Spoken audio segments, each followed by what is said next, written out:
আসবে। আরেকটা কারণ ছিল, আগে শয়তানের অনুসরণ করেছিলেন বলে আমাদের পিতাকে নামিয়ে দেওয়া হয়েছে।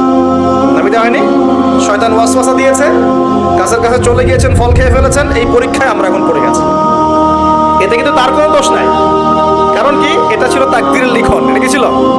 তাকদীর আগে থেকে লেখা ছিল যে আল্লাহ পাক পৃথিবীর সৃষ্টি করবেন এবং এখানে মানুষকে পাঠাবেন। এটা আল্লাহ পাকের আগেই পরিকল্পনা ছিল। এটা ছিল একটা পরীক্ষা, এই দুনিয়ার জীবনটা পরীক্ষা। এরপর আরো সামনে যান, এবার আসেন নূহ আলাইহিস সালাম। নাম মনে আছে? 950 বছর তার কওমকে দাওয়াত দিয়েছেন। কত বছর ভাই? একটু চিন্তা করেন তো, চোখ বন্ধ করে। 950 বছর কতদিন হতে পারে? 950 বছর মানে প্রায় 1000 বছর। প্রায় 1000 বছর তিনি তার কওমকে দাওয়াত দিয়েছেন। কিভাবে? আমাদের মতো ওয়াজ মাহফিল না, দাওয়াত দিয়েছেন। তিনি বলছেন ইন্নী দাআউতু কওমি লাইলা ওয়া নাহারা, আল্লাহ আমি আমার কওমকে দাওয়াত দিয়েছি দিন রাত 24 ঘন্টা। এটা সূরা নূহের মধ্যেই আছে, দেখবেন পড়ে। ওয়ালাম ইয়াজিদহুম দুআই ইল্লা ফিরারা, আমার দাওয়াত শুনে এরা খালি পালিয়ে গেছে আমার থেকে, কাছে আসে নাই, খালি পালিয়ে গেছে। কান বন্ধ করে ফেলতো, কাপড় দিয়ে মাথা ঢেকে ফেলতো, আর আমাকে বলতো পাগল। কি বলতো? পাগল। নূহ আলাইহিস সালামকে আল্লাহ পাক তারপরে বললেন তুমি একটা কাজ করো, তুমি নৌকা নির্মাণ করো। কি করো? এই যে নৌযান নির্মাণ করা, এই সারা পৃথিবীর বাণিজ্য বন্ধ হয়ে যাবে যদি নৌযান না থাকে। জানেন, এই যে এক্সপোর্ট ইম্পোর্ট শিপিং সব বন্ধ হয়ে যাবে। কিভাবে? নৌযান না থাকে। আর এই নৌযান সর্বপ্রথম কে সৃষ্টি করেছে? আর এখন আমাদেরকে বলে যে ইসলাম হচ্ছে সেখানে, না? এরা প্রযুক্তি খুব উন্নয়ন। নূহ আলাইহিস সালাম সর্বপ্রথম মানুষ যিনি এই পৃথিবীর মধ্যে নৌযান নির্মাণ করেছেন। সুবহানাল্লাহ। সভ্যতা শুরু হয়েছে নবীদের হাতে। সভ্যতা কি হয়েছে? নবীদের হাতে শুরু হয়েছে, আর শেষও হবে নবীদের হাতে। এখন নূহ আলাইহিস সালাম 950 বছর দাওয়াত দিয়ে কি ফলাফল হলো? 40টা বা 80টা পরিবার ইসলাম গ্রহণ করেছে। কতটা? এখানে তো আপনারা মাশাআল্লাহ হাজার মানুষ বসে আছেন, কথা শুনছেন, সৌভাগ্যের বিষয়। সারা জীবন দাওয়াত দিয়ে 40 বা 80টা ফ্যামিলি। আল্লাহ পাক বললেন নৌযান নির্মাণ করো, আমার আযাব আসতেছে। কি আসতেছে? আযাব আসতেছে। কেন আযাব? কারণ এই মানুষগুলো, নূহ আলাইহিস সালামের কওমের লোকগুলো একটা মহাপাপ করেছিল। তারা ওয়াদ্দা, ইয়াগুস, ইয়াউক, নাসর এরকম কিছু মূর্তি বানিয়ে নিয়েছে এবং এই স্ট্যাচুগুলো তারা ওয়ার্শিপ করত, উপাসনা করত। এমনি এমনি উপাসনা করতো না, আপনাকে বুঝাচ্ছি। প্রথম যে প্রজন্মটা ছিল ওদের, ওই প্রজন্মকে শয়তান ওয়াসওয়াসা দিয়েছে কি যে এই ওয়াদ্দা, ইয়াগুস, ইয়াউক, নাসর এই যে নামগুলো সূরা নূহে আছে, এই ব্যক্তিরা ছিল খুব পুণ্যবান সৎ ব্যক্তি, তারা খুব ভালো আল্লাহওয়ালা ছিল, আল্লাহর ওলি ছিল। শয়তান ওয়াসওয়াসা দিয়েছে তোমরা এই তাদের মূর্তি নির্মাণ করে মসজিদের বাইরে রেখে দিবে। মসজিদের কোথায়? বাইরে। যাওয়া আসার সময় ওদেরকে দেখবে, দেখলে একটা মানে উৎসাহ আসবে যে আমরাও তাদের মতো হই। শয়তান এইভাবে নেক্সট সুরতে ধোঁকা দিয়েছে। ওই জেনারেশন এই কাজটাই করেছে। এরপর আরো 100-200 বছর চলে গেছে, শয়তান এবার পরের জেনারেশনকে ওয়াসওয়াসা দিয়েছে। আরে তারা তো অনেক বড় বড় মানুষ ছিলেন, এখন মসজিদের বাইরে না, ওদেরকে ভিতরে ঢুকাও। এবার তারা ওই মূর্তিগুলো সব ভিতরে ঢুকানো শুরু করেছে। এটা হিস্ট্রি পড়ে দেখেন, তাফসির আছে, জালালাইন পড়ে দেখেন, ইবনে কাসির পড়ে দেখেন। তো এবার তারা ঢুকালো ভিতরে, সেজদা করছে না কিন্তু মূর্তিতে, তারা খালি রেখে দিয়েছে ভিতরে যে তাদেরকে দেখবো, দেখে আমার ইবাদতে মনোযোগ আসবে। উদ্দেশ্য কিন্তু ভালো, উদ্দেশ্য কি ভালো। এবার এই প্রজন্ম যখন চলে গেল, পরের প্রজন্মকে শয়তান বলছে আরে তারা আল্লাহর ওলি ছিল, তাদের কাছে চাইলেই পাওয়া যাবে। এবার সরাসরি সেজদা শুরু হলো মূর্তিতে। এইভাবে গ্র্যাজুয়ালি আস্তে আস্তে আস্তে আস্তে শয়তান প্রথম মূর্তি পূজা চালু করেছে বিশ্বের মধ্যে। বুঝলেন কিভাবে? নেক্সট শুরুতেই ধোঁকা দিয়েছে শয়তান। আমরাও এখন মুসলমানরাও সুবহানাল্লাহ, আমরাও এখন এগুলোর পিছনে পড়ে যাচ্ছি, পড়ছি না? সবার ঘরে ঘরে ছবি, মূর্তি এখন, সুবহানাল্লাহ। আর এই যে আমাদের সেলফি সংস্কৃতি, এটাও তো একটা মূর্তির অংশ হয়ে যাচ্ছে। প্রয়োজনীয় ছবি তোলা যায়, অপ্রয়োজনীয় ছবি তোলার কি দরকার আছে? মুসলিমরা কি করবে? আসসালামু আলাইকুম রাহমাতুল্লাহ, ওয়ালাইকুম আসসালাম রাহমাতুল্লাহ, মুসাফা করবে। মুসাফা থেকে ফারেক হওয়ার আগেই গুনাহ সব ঝরে পড়ে গেছে। এইটা সুন্নাত। ভাই তাকান, দুই তাকান, ভাই হুজুর তাকান, কি দরকার আছে? এগুলো প্রয়োজন নাই। আর এগুলো আমাদের পরকালে বাঁচাবে না। পরকালে বাঁচাবে? যে নবীর যত সুন্নত অনুসরণ করবে সে নবীর তত কাছে থাকবে। তো দেখেন নূহ আলাইহিস সালামের সবচেয়ে বড় পাপ কি ছিল? ওই কওমের, নূহ আলাইহিস সালামের কওমের সবচেয়ে বড় পাপ কি ছিল? শিরকের পাপ। কিসের পাপ? শিরক আর কুফর। এর ফলে আল্লাহ পাক কি করলেন দেখেন। এরপর আল্লাহ পাক বলছেন তুমি সবগুলোকে এক জোড়া করে উঠাও নৌকায়। এখন যত এই যে প্রজাতির গাছপালা দেখছেন, পশু পাখি দেখছেন সব এক জোড়া করে তিনি উঠালেন। কোথায়? তাহলে চিন্তা করেন নৌকাটা কত বড় ছিল, বিশাল। আল্লাহু আকবার। সব এক জোড়া করে উঠালেন। এরপর আল্লাহ রাব্বুল আলামিন বলছেন যে ফারাত্তান নূর, একদম মাটি ফেটে থলথল করে পানি বের হওয়া শুরু হলো। আসমান থেকে প্রবল বৃষ্টি বর্ষণ শুরু হলো। আল্লাহ সূরা হুদের মধ্যে বলছেন যে বৃষ্টির ফলে স্রোতগুলো এত উঁচু ছিল যে পাহাড়ের উপর দিয়ে উঠে যাচ্ছিল স্রোত। পাহাড়ের উপর দিয়ে পানির স্রোত যাচ্ছে। আর এই সময় নূহ আলাইহিস সালামের এক ছেলে, তার 4 ছেলে ছিল। কয় ছেলে? এক ছেলের নাম হচ্ছে হাম। হামের বংশধর হচ্ছে এই যে আফ্রিকান মানুষরা, কালো চামড়ার মানুষরা হামের বংশধর। এক ছেলের নাম শাম। শামের বংশধর হচ্ছে আরবরা, এই যে আরব পেনিনসুলা যারা থাকে এরা শামের বংশধর। এক ছেলের নাম ইয়াফাস। ইয়াফাস হচ্ছে ইউরোপিয়ান যারা, পশ্চিমারা, এরা ইয়াফাসের বংশধর, রোমানরা। আরেক ছেলের নাম হচ্ছে কেনান। এই কেনান ওই পাহাড়ে উঠে বলছে যে পাহাড় আমাকে বাঁচাবে। কে বাঁচাবে? পাহাড়। আমার দরকার নেই ওঠার, তুমি যাও গা, পাহাড় আমাকে বাঁচাবে। নূহ আলাইহিস সালাম বলছেন যে আল্লাহ আমার ছেলে, আমার আহাল বাঁচাও তাকে। আল্লাহ পাক বলছেন এরপর বিশাল এক ঢেউ আসলো, বাবা আর ছেলের মাঝখানে আড়াল করে ফেললো, শেষ নাই। সন্তানের সাথে আর দেখা নাই। নূহ আলাইহিস সালাম কান্নাকাটি করে বলছেন আল্লাহ ইন্নাহু মিন আহলি, আমার ছেলে আমার পরিবারের একজন, আল্লাহকে মাফ করে দাও। আল্লাহ পাক ধমক দিয়ে বলছেন লাইসা মিন আহলিক, সে তোমার পরিবারের কেউ না, সে তোমার পরিবারের। আল্লাহর কাছে এইসব বংশ, রক্ত, রং এসবের কোনো দাম নাই। কিসের দাম আছে? তাকওয়া, ঈমানের দাম আছে। নবীর সন্তান হয়েও যদি ঈমানদার না হয় আল্লাহ পাক জাহান্নামে দিয়ে দিবেন, কোনো কিছু যায় আসে না। আলেমের সন্তান হয়েছেন, এত গর্ব কিসের? নিজের আমল আকীদা ঈমান আগে ঠিক করতে হবে। অমুক বক্তার ছেলে, অমুক আলেমের ছেলে, অমুক পীর সাহেবের জাদা, এগুলো দিয়ে পরকালে পার পাওয়া যাবে? নিজের ঈমান আমল ঠিক করতে হবে। নবীর সন্তান পার পাচ্ছে না, বলছে লাইসা মিন আহলিক, সে তোমার পরিবারের কেউ না। আল্লাহ বলছেন লাইসা মিন আহলিক, সে তোমার পরিবারের কেউ না। আল্লাহ পাক কোনো দয়াই করলেন না এখানে। কুফরের মধ্যে ছিল, ঈমান ছিল না, শিরক করেছে আমার সাথে, কিসের দয়া, কিসের খাতির? তো প্রিয় ভাইরা, এখান থেকে শিখলাম কি? যে নূহ আলাইহিস সালামের যুগে আযাব কি কারণে আসছে? শিরকের কারণে। আগে শিখলাম প্রথম মনে রাখবেন, 1 নম্বর শিখেছি শয়তানের তাবেদারি করার কারণে শাস্তি এসেছে, পরীক্ষা এসেছে। 1। 2 নম্বর হচ্ছে হিংসা বিদ্বেষের কারণে কি হয়েছে? আল্লাহ পাকের শাস্তি চলে আসছে। 3 নম্বর এই যে শিরকের পাপের কারণে কি হয়েছে? আল্লাহর শাস্তি, গজব চলে আসে। আরো সামনে যান, আমি একটু শর্টে শেষ করবো। আরো সামনে যান, এবার আসছে আদ জাতি। কি নাম? আদ জাতির লোকেরা অনেক লম্বা চওড়া, এক একজনের দেহের এমন কাঠামো যে পাহাড় কেটে কেটে বাড়ি নির্মাণ করতে পারে। আমরা তো এখন ছোট না সাইজে, এখন এগুলো মানুষের কাছে মনে হয় যে রূপকথা। আসলে রূপকথা না এগুলা, কোরআন বলেছে ওরা এমন শক্তিশালী ছিল, তারা বলতো মান আশাদ্দু মিন্না কুওয়া, কে আছে আমাদের চেয়ে বড় শক্তিশালী। এবার হুদ আলাইহিস সালামকে পাঠানো হলো এদের মধ্যে হেদায়েতের বাণী নিয়ে। তো হুদ আলাইহিস সালাম দাওয়াতি কাজ করলেন, অল্প কিছু মানুষ ঈমানদার হলো, বাকিরা কাফের থেকে গেল। আর যারা কাফের থাকলো তারা বলল যে নিয়ে আসো আল্লাহর আযাব দেখি, কত বড় আযাব আনতে পারো, আনো দেখি। আল্লাহ রাব্বুল আলামিন তাদের ব্যাপারে বলেছেন যে ওয়াম্মা আদুন, আদ জাতির ক্ষেত্রে ফাহলাকনা বিরিহিন সরসরিন আতিয়া, প্রচন্ড ঘূর্ণিঝড় বাতাস দিয়ে ওদেরকে আমি উপরে ফেলে দিলাম। সুবহানাল্লাহ। মাত্র 6 দিন 7 রাত বাতাস প্রবাহিত হয়েছে, ঘূর্ণিঝড় বাতাস। এই ঝড় দিয়ে আল্লাহ পাক আদ জাতিকে উপরে ফেলে দিয়েছে। আল্লাহ বলছেন ওরা বাড়ির সামনে এমন করে পড়েছিল যেন মনে হচ্ছে যে ওই যে গাছের ডাল পড়ে থাকলে যেমন হয় না, খেজুর গাছের ডাল, ওই রকম করে পড়েছিল। বিশাল শক্তিধারী। কি অপরাধ ছিল ওদের? মান আশাদ্দু মিন্না কুওয়া, আমাদের যে শক্তিশালী আর কে আছে? এই যে অহংকার, এটা কি অহংকার? বিগাইরি হক, অন্যায়ভাবে অহংকার প্রদর্শন করা। আর শিরক কুফর তো ছিলই, ওটা তো ছিলই, পাশাপাশি এক্সট্রা অপরাধ ছিল অহংকার করা। আরেকটা কাজ করতো ওরা অহেতুক বিভিন্ন কনস্ট্রাকশন নির্মাণ করতো। অহেতুক পাহাড় কেটে ওইটা, এইটা কেটে ওইটা, মানে বিভিন্ন সৌধ ভাস্কর্য নির্মাণ করা শুরু করতো। অহেতুক কোনো কাজ না, অপচয়। এই অপচয় ছিল ওদের একটা পাপ। এই পাপের কারণে আল্লাহ পাক আদ জাতিকে একটা সমূলে উৎপত্তি করে ফেলেছে, শেষ। এরপরে আসলো সামুদ জাতি। ওই জাতিকে আল্লাহ পাক পাঠালেন ওখানে সালেহ আলাইহিস সালাম সেখানে গিয়ে দাওয়াত দিলেন। আল্লাহ পাক দোয়া কবুল করে একটা উটনি পাঠিয়েছেন। এই উটনিটা তোমাদের জন্য বরকত নয়, ওকে টাচ করবে না।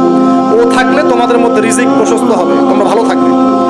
এখন ওখানকার মধ্যে এক নেতা, সে গিয়ে ওই উটনিটাকে জবাই করে খেয়ে ফেলছে।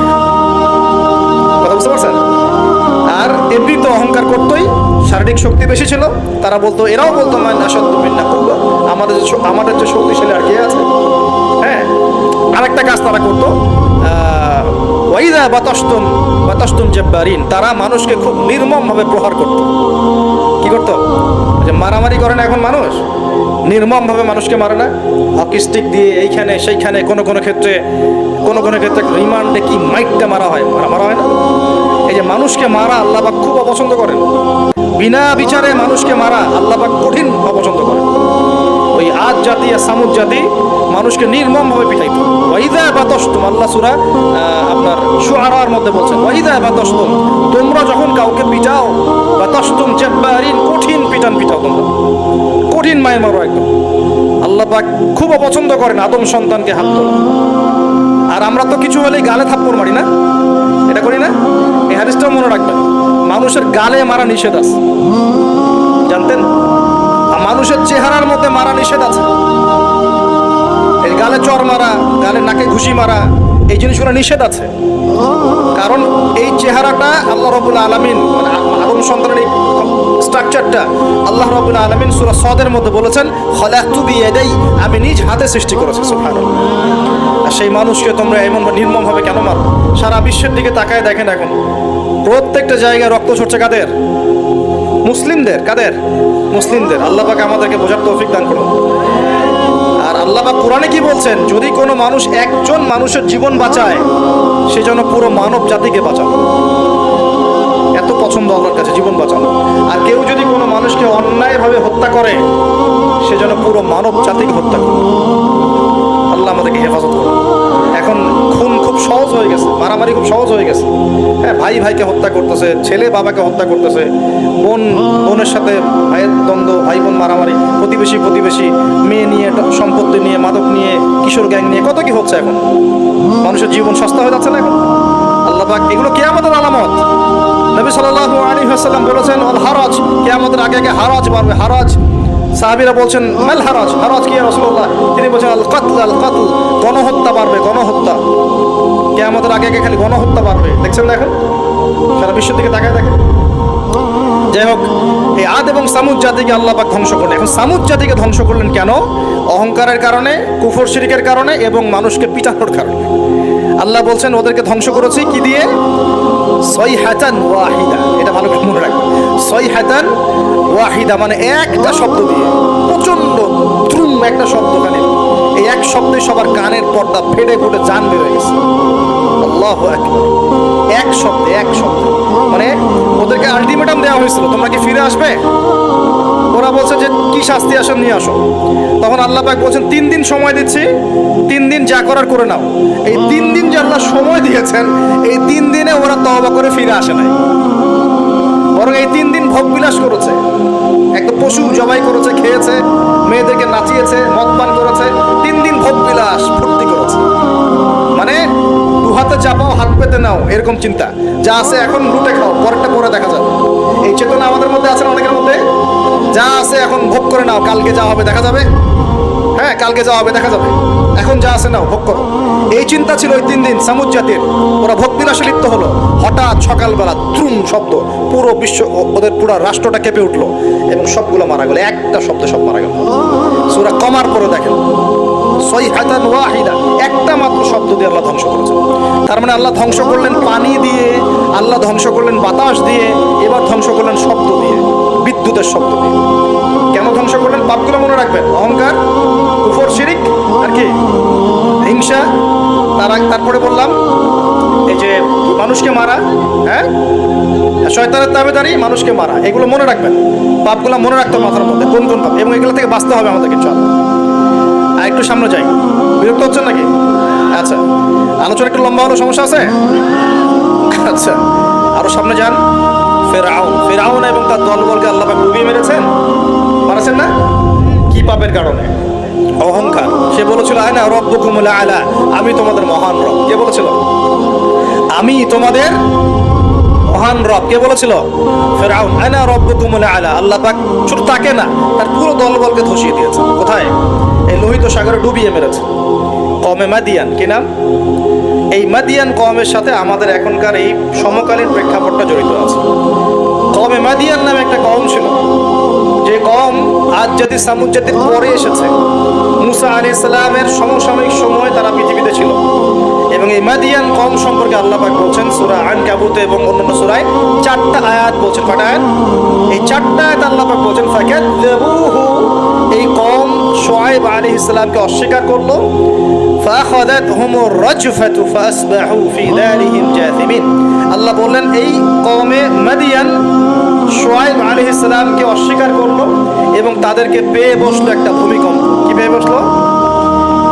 পৃথিবীর ইতিহাসে সর্বপ্রথম যে কওমকে ভূমিকম্প দিয়ে ধ্বংস করা হয়েছে তার নাম কওমে মাদিয়ান। কি নাম? কওমে মাদিয়ান। প্রশ্ন হচ্ছে কেন ভূমিকম্পের শাস্তি আসবে? উত্তর, আল্লাহ পাক ওদের কয়েকটা পাপ বলছেন। এক নাম্বার আল্লাহ ওদেরকে বলছেন ওয়াজিনু বিল কিসতাসিল মুস্তাকিম, তোমরা ওজনে সঠিকভাবে মাপ দিবে। কওমে মাদিয়ান মাপে কম দেওয়ার একটা পাপের কারণে ভূমিকম্পের শাস্তি এসেছে। কোরআন কথা বলছে। এই সমস্যা সমাজে আছে কি নাই? আচ্ছা, আরো বলছে ওয়ালা তাবখাসুন নাস আশিয়াহুম, তোমরা মানুষের সম্পদ অন্যায়ভাবে 2 নাম্বারি করে ভোগ করিও না। এই 2 নাম্বারি করে অন্যের সম্পদ ভোগ করার এই পাপটা সমাজে এখন আছে কি নাই? আরেকটা হচ্ছে যে তারা অপচয় করত, মাপে কম দিত, মানুষের সম্পদ অন্যায়ভাবে লুটপাট করে খেত। এই সময় আল্লাহ রাব্বুল আলামিন ওদেরকে সতর্ক করেছেন শুআয়ব আলাইহিস সালামকে দিয়ে, তারা কথা শোনে নাই। আল্লাহ রাব্বুল আলামিন ভূমিকম্প দিয়ে পুরো জাতিকে ধ্বংস করেছেন। তাহলে পৃথিবীর ইতিহাসে এই ভূমিকম্প নতুন আগে হয়েছে। এই ভূমিকম্প এখন আবার নতুন করে বেশি বেশি হচ্ছে কিনা? এই ভূমিকম্পের অপরাধ আল্লাহ পাক কি বললেন? মাপে কম দেয়া, অন্যের সম্পদ অন্যায়ভাবে আত্মসাৎ করা এবং কি অপচয় করা। কোন কম করেছে এই কাজগুলা? কওমে মাদিয়ান। এখন আসেন কওমে মাদিয়ান থেকে নবী সাল্লাল্লাহু আলাইহি ওয়াসাল্লাম কি বলছেন। এবার আমাদের নবীজি বলছেন শোনো, বাইনা ইয়াদাই সাআ, একটু মনোযোগ দেন, আমি 3-4টা হাদিস বলে শেষ করছি। বাইনা ইয়াদাই সাআ, আমাদের নবীজি বলছেন এবার শোনো, হে আমার উম্মত তোমরা সতর্ক হও, শোনো, কিয়ামতের আগে আগে আসবে মুতানুন শাদীদ। মুতান মানে দ্বিবচন, মানে দুটো বড় বড় মহামারী। কয়টা বড় বড় মহামারী? হিসেব করে দেখেন তো যে পৃথিবীতে মহামারীর সূচনা থেকে নিয়ে এই পর্যন্ত কোন মহামারীগুলো সবচেয়ে বড় ছিল। এটার স্টাডি আপনি করবেন, আমি বলে দেবো না। এইগুলো স্টাডি আপনারা করবেন, আমি বলে দেবো। মুতানুন শাদীদ, বড় বড় দুটো মহামারী আসবে পৃথিবীতে কিয়ামতের আগে আগে। কয়টা আসবে? এবং এই মহামারীর পরে আসবে। এই মহামারীর পরে আসবে একটা মহামারী গেছে। আচ্ছা, এই মহামারীর পরে আসবে, নাউযুবিল্লাহ, এই মহামারীর পরে আসবে সানাওয়াতুস সালাসিল। আরবি যারা বোঝেন বুঝবেন। সানা মানে হচ্ছে একটা বছর। সানা মানে কি? এক বছর। সানাওয়াত মানে প্লুরাল নাম্বার, অনেকগুলো বছর। জালজালা মানে হচ্ছে আপনার ভূমিকম্প। জালাজিল মানে কি? ভূমিকম্প সমূহ, বহু বচন। মানে মহামারীর পরে আসবে সানাওয়াতুজ জালাজিল, ভূমিকম্পের বছরগুলো। মানে বছর ধরে, বছরের পর বছর ধরে পৃথিবীতে বিভিন্ন জায়গায় ভূমিকম্প হতে থাকবে। কে বলেছেন? নবী সাল্লাল্লাহু আলাইহি ওয়াসাল্লামের কথা কি সত্য না মিথ্যা? আস্তাগফিরুল্লাহ, সত্য না মিথ্যা? সত্য। তার মানে একটা হাদিস পেলাম, নবীজি বলেছেন কিয়ামতের আগে আগে কি হবে? ভূমিকম্পের বছরগুলো আসবে। ভূমিকম্প আসবে না, ভূমিকম্পের বছরগুলো আসবে। একটা হাদিস মাথায় নেন। 2 নাম্বার, নবীজি বলছেন কিয়ামতের 10টা আলামত আছে। কয়টা? 10টা। তার মধ্যে 1 নাম্বার আলামত হচ্ছে দাজ্জাল। কি নাম? দাজ্জাল। আচ্ছা, ওইদিকে আলোচনা নিচ্ছি না আজকে। 2 নাম্বার হচ্ছে ইয়াজুজ আর মাজুজ, এটাও অন্য লেকচারে শুনে নিন। 3 নাম্বার ঈসা আলাইহিস সালামের আগমন। 4 নাম্বার দাব্বাতুল আরদ, জমিন থেকে প্রাণী বের হবে। 5 নাম্বার ইয়েমেন থেকে আগুন বের হবে। ইয়েমেন থেকে আগুন বের হবে। 6 নাম্বার দুখান, ধোঁয়া দিয়ে পৃথিবী ছেয়ে যাবে। 7 নাম্বার, 8 নাম্বার, 9 নাম্বার, এগুলো হচ্ছে 3টা বড় বড় ভূমিকম্প, ভূমিধস, যেটা হবে একটা পৃথিবীর পূর্বে, একটা পশ্চিমে, একটা মাঝখানে।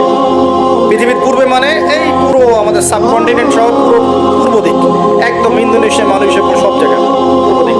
পশ্চিম মানে পুরো পশ্চিমা সভ্যতা। আর মাঝখান মানে এই জাজিরাতুল আরবিয়া, মাঝখান। এই 3টা ভূমিকম্প হবে পৃথিবীতে, এখনো আসা বাকি আছে। বড় বড়, এগুলোতে ভূমি কাঁপবে না, ভূমি ধসে যাবে। কি হবে? নবীর কথা কি ভুল হবে? আর শেষটা হচ্ছে এই পূর্ব দিক থেকে, পশ্চিম দিক থেকে সূর্য উদিত হবে এবং মানুষের তওবার দরজা বন্ধ হয়ে যাবে। তওবা করে লাভ নেই। এই 10টা বড় বড় মধ্যে 3টা পেয়েছেন ভূমিকম্প। তাহলে পেলাম যে ভূমিকম্পের বছরগুলো আসবে, আরো পেলাম কি বড় বড় 3টা হবে, পূর্বে একটা, পশ্চিমে একটা, মাঝখানে। আর কোন পাপের কারণে হবে সেটা কিন্তু অন্য আয়াতগুলোতে আমরা দেখলাম। আচ্ছা, সামনে আসেন। এবার নবী সাল্লাল্লাহু আলাইহি ওয়াসাল্লাম বুখারীর এক হাদিসে বলছেন, আবু হুরায়রা রাদিয়াল্লাহু আনহু থেকে বলছেন, তিনি বলছেন যে লা তাকুমুস সাআ, কিয়ামত ততদিন পর্যন্ত হবে না। এই হাদিস দুটো একটু মনোযোগ দিয়ে শুনুন। কিয়ামত ততদিন পর্যন্ত হবে না যতদিন পর্যন্ত না ইউকবাদুল ইলম, জ্ঞানটাকে উঠিয়ে নেওয়া হয়। জ্ঞান কি হয়? উঠিয়ে নেওয়া হয়। নবী আরো বলছেন ইউকবাদুল ইলম ওয়া তাকসুরু জালাজিল, এবং বেশি বেশি ভূমিকম্প না হচ্ছে। 2 নম্বর কি? বেশি বেশি ভূমিকম্প না হচ্ছে। ওয়া তাকারাবুজ জামান, এবং সময় কাছাকাছি চলে না আসছে। এই জায়গায় আমি একটু স্টাডি করতে গিয়ে একটা অদ্ভুত জিনিস দেখলাম, যে একটা রিসার্চ বলছে, সায়েন্সের রিসার্চ বলছে যে প্রতিটা ভূমিকম্পে পৃথিবীর গতির মধ্যে একটা পরিবর্তন হয়। প্রতিটা ভূমিকম্পে পৃথিবীর গতির মধ্যে একটু একটু পরিবর্তন হয় এবং সময় সংক্ষিপ্ত হয়ে আসে। সময় কি হয়? সংক্ষিপ্ত হয়ে আসে। পৃথিবীর ভিতরে আছে, নিচে আছে কিন্তু আগুন, কি আছে? আগুনের স্তর আছে। একদম নিচে একটা ইনার কোর মানে একটা জায়গা আছে, ইনার কোর বলে। এখন সাম্প্রতিক গবেষণা বলছে যে ইনার কোর আগে যেদিকে ঘুরতো এখন তার বিপরীত দিকে ঘোরা শুরু করেছে। আল্লাহু আকবার। তাহলে এখানে মিলে যাচ্ছে না? ভূমিকম্পের সাথে পৃথিবীর ঘূর্ণন সম্পৃক্ত এবং জামান, সময়টাও সম্পৃক্ত। তো নবী যেটাই বলছেন যে ওয়া তাকসুরু জালাজিল, বেশি বেশি ভূমিকম্প হবে, ওয়া তাকারাবা জামান, এবং সময় কাছাকাছি চলে আসবে। অন্য হাদিসে আসছে বছর যাবে মাসের মতো, মাস যাবে সপ্তাহের মতো, সপ্তাহ যাবে দিনের মতো। তিনি আরো বলছেন ওয়ায়ুযহারুল ফিতান, এবং সমস্ত রকম ফিতনা ফাসাদ দেখা যাবে, দেখা যাচ্ছে না? এবং ওয়াল হারাজ, এবং বেশি বেশি হত্যাকাণ্ড হবে।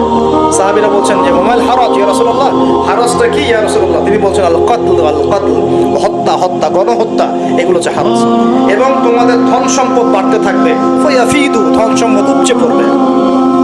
এখানেও পেলাম যে ভূমিকম্প কিয়ামতের অন্যতম কি আলামত। আরেকটা হাদিসে নবীজি বলছেন, আর দুটো হাদিস বাকি আছে আজকের মতো। নবীজি বলছেন, এই হাদিসটা আসছে ইবনে মাজাহ, এটার হাদিস নাম্বার 4020 নম্বর হাদিস। নবীজি বলছেন যে লা ইয়াশরাবান্না আন-নাস মিন উম্মতি আল-খামর, আমার উম্মতের, ভালো করে শোনেন যুবকরা, ভালো করে শোনো, আমার উম্মতের মানুষ, এক শ্রেণীর মানুষ মাদক দ্রব্য পান করবে। কি পান করবে? নবীজি বলছেন আমার উম্মতের একটা অংশের মানুষ মাদক দ্রব্য পান করবে, ওয়ায়ুসাম্মুনাহা বিগাইরি ইসমিহা, কিন্তু মাদক দ্রব্যের নাম পরিবর্তন করে অন্য নাম দেয়া শুরু করবে। বুঝতে পারলাম? এখন কে বলে মাদক? আমরা বলি এখন হুইস্কি, রাম, আর কি ভাই, ইয়াবা, হ্যাঁ, কত নাম বের হয়েছে। নবীজি বলছেন ওই মানুষগুলো যারা মাদকদ্রব্য পান করে নাম ভিন্ন দিবে, তাদের কানের পাশে বাদ্যযন্ত্র বাজবে। এখন কানের পাশে বাদ্যযন্ত্র বাজে কিভাবে? তোমার ব্লুটুথ আর ইয়ারফোন থেকে। বুঝতে পারো না? এইভাবে শব্দ আসলো কিভাবে হাদিসের মধ্যে? নবীজি এইভাবে শব্দ প্রয়োগ করলেন কেন? তাদের মাথার পাশে, কানের পাশে বাদ্যযন্ত্র কেমন করে বাজবে? তোমার কানের ভিতরে ঢুকানো আছে বাদ্যযন্ত্র, আছে না? এই যে এটা এই জামানার সাথে সম্পৃক্ত। মুগান্নিয়াত মানে হচ্ছে ওই গায়িকা নর্তকী, এবং তারা গায়িকা নর্তকীদেরকে নিয়ে সময় কাটাবে। আল্লাহ পাক তাদেরকে শাস্তি দিবেন কিভাবে?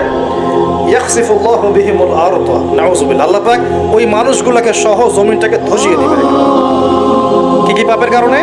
মাদক দ্রব্য খাওয়া এবং তার নাম ভিন্ন করে হালাল করে খাওয়া। আস্তাগফিরুল্লাহ। 2 নম্বর হচ্ছে বাদ্যযন্ত্র, কি কানের পাশে বাদ্যযন্ত্র প্লে করা, আর মুগান্নিয়াত মানে হচ্ছে নর্তকী গায়িকাদেরকে নাচানো। আল্লাহ পাক একটা শাস্তি দিবেন, ওদেরকে সহ ভূমি ধসিয়ে দিবেন। আরেকটা শাস্তি আছে, ওয়ায়াজআলুল্লাহু মিনহুমুল কিরাদাতা ওয়াল খানাজির, আল্লাহ রাব্বুল আলামিন ওই মানুষগুলোকে বানর আর শুয়োর বানিয়ে দিবেন। নাউযুবিল্লাহ। এগুলো কি মিথ্যা না সত্য? সাদাকাল্লাহুল আযীম ওয়া সাদাকা রাসূলুহুল কারীম। আল্লাহ পাক সত্য বলেছেন, তার রাসূল সত্য বলেছেন। সর্বশেষ হাদিস, আজকের মাহফিলের সর্বশেষ হাদিস, এবং এই হাদিস থেকে আমরা বুঝতে পারবো কি কি পাপ আমাদের করা যাবে না আর কি কি পাপ করলেই শাস্তিটা আসবে। হাদিসটা হচ্ছে আন আবি হুরায়রা রাদিয়াল্লাহু আনহু قال قال رسول রাসূলুল্লাহ সাল্লাল্লাহু আলাইহি ওয়াসাল্লাম ইদা তুখিযাল ফাইউ দুলান, ভালো করে শোনেন, নবী সাল্লাল্লাহু আলাইহি ওয়াসাল্লাম বলেছেন, যখন গনিমতের মাল বা রাষ্ট্রীয় সম্পদগুলোকে ব্যক্তিগত মাল মনে করা হবে। এক নম্বর কি, যখন গনিমতের মাল বা রাষ্ট্রীয় যুদ্ধলব্ধ সম্পদগুলোকে নিজের মনে করা হবে, ওয়াল আমানাতু মাগনামান, এবং আমানত রাখা হলে সেটাকে কি মনে করা হবে, গনিমত। আমানত রাখা হলে গনিমত মনে করে খেয়ে ফেলবে, মানে লুট করে খাবে। ওয়াজ-যাকাতু মাগরামান, এবং যাকাত, এই যাকাতের বিধানটাকে খুব বোঝা মনে করা হবে, যাকাত খুব বার্ডেন, খুব বোঝা। 3 নম্বর 4, ওয়াতুল্লিমা লিগাইরি দ্বীন, দ্বীনের জ্ঞান বিবর্জিত শিক্ষা চালু করা হবে। সুবহানাল্লাহ, মিলতেছে কি না? দ্বীনি জ্ঞান বিবর্জিত, ধর্ম বিবর্জিত শিক্ষার প্রচলন হবে। ওয়াতুআর রাজুলু ইমরাআতাহ, এবং এই যে পরিবারের কর্তা যারা আছে এরা সব মহিলার আঁচল ধরে বসে থাকবে। বুঝতে পারতেছেন না? পরিবারের কর্তারা স্ত্রীদের আঁচল ধরে ঘুরবে, আর কি করবে, ওয়াক্কা উম্মাহ, এবং তার মায়ের অবাধ্য হবে, মানে মায়ের চাইতে বউকে বেশি প্রাধান্য দিবে, বউয়ের আঁচল ধরে ঘুরবে। আর নবীজি বলছেন, ওয়াল আদনা সাদিকা, বন্ধু বান্ধবকে খুব কাছে টেনে নিবে, বন্ধু বান্ধবকে কাছে টেনে নিয়ে ওয়াকসা আবাহ, তার বাবাকে দূরে ঠেলে দিবে। মিলতেছে কিনা? বুঝতেছেন না কথা?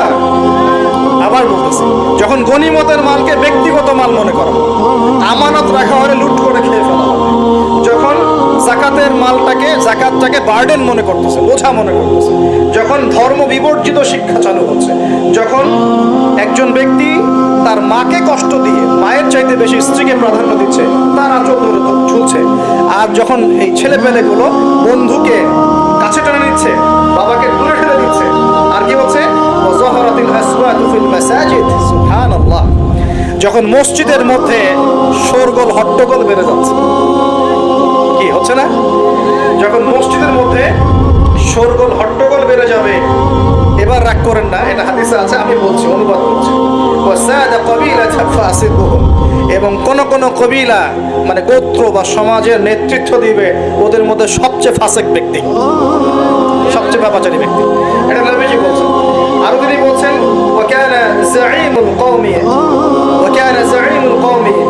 আরযালাহুম, এবং সমাজের সবচেয়ে নিম্ন শ্রেণীর মানুষকে সমাজের কর্ণধার করা হবে। তিনি আরো বলছেন, ওয়াকরিমার রাজুলু মাখাফাতা শাররি, কোন মানুষকে সম্মান করা হবে তার ভয়ে, কিসে, ভয়ের চোটে সম্মান করা হবে, সম্মান মন থেকে আসবে না, ভয়ের চোটে সম্মান করা হবে। আরো বলছেন, ওয়াযাহরাতিল কায়নাত ওয়াল মুআসিফ, একটু আগে বললাম, ওয়াযাহরাতিল কায়নাত মানে বেশি বেশি নর্তকী আর বাদ্যযন্ত্র দেখা যাবে, এবং ওয়াশুরিবাতিল খুমর, এবং যখন মাদকদ্রব্য সমূহ পান করা হবে। তো এই কাজগুলো যখন হবে তখন তোমরা শুনে রাখো, একটা আছে, ওয়ালা'না আখিরি হাযিহি উম্মতি উলাহা, উম্মতের শেষের দিকের মানুষরা পূর্ববর্তী থেকে গালি দেওয়া শুরু করে। এই শেষ জামানার মানুষগুলো সোনালী যুগের মানুষদেরকে গালি দেওয়া শুরু করে, এটা করতেছে না মানুষ এখন? আচ্ছা, এই কাজগুলো যখন হবে তখন শোন, ফালিয়ারতাকিবু, তখন ধেয়ে আসবে, কি ধেয়ে আসবে, ইনদা যালিকা চারটা আযাব, 4-5টা আযাব। এক, রিহান হামরা, এটা এখন আসে নাই। রিহান হামরা মানে হচ্ছে উত্তপ্ত গরম বাতাসের আযাব আল্লাহ পাক দিবেন। কয়দিন আগে দেখলাম নাসা গবেষণা করছে, পৃথিবীর সূর্য থেকে এমন কিছু রশ্মি আসবে, ওখানে বিস্ফোরণ হচ্ছে, এমন কিছু আসবে যেটা পৃথিবীর উপর একটা বড় ইফেক্ট ফেলবে, উত্তপ্ত একটা বায়ু আসবে পৃথিবীর থেকে। নবী হাদিসে সেটাই বলেছেন যে